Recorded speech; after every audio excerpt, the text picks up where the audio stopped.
চাঁপাইনবাবগঞ্জের নাচোল উপজেলার মল্লিকপুরে বিজয় দিবসের সাংস্কৃতিক অনুষ্ঠানে ছুরিকাঘাতে 2 কিশোর নিহতের ঘটনায় খুনিদের বিচার দাবি করে মানববন্ধন ও বিক্ষোভ সমাবেশ অনুষ্ঠিত হয়েছে।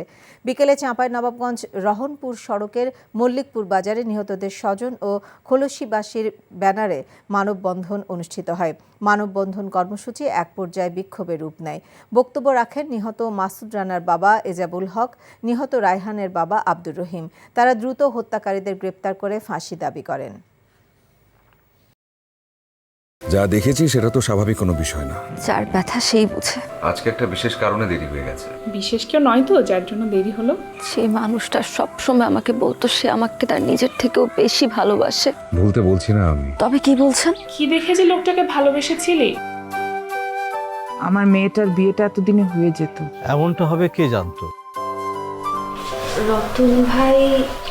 আরে আমার ফুফাতো ভাই। ও হ্যাঁ, কি হয়েছে? এবং তার আত্মহননের পথে কেউ যদি বাধা হয়ে দাঁড়ায় তাহলে মন কোন দিকে যাবে সেটা। তোর বোনের বিয়ে, দায়িত্ব তো সব তোরই। অনেক সময় গাছের ডাল কাটলে গাছ প্রবলতর তেজে বেড়ে ওঠে। প্রেমও সেরকম, আঘাত লাভ করলে দ্বিগুণ শক্তিমান হয়ে ওঠে।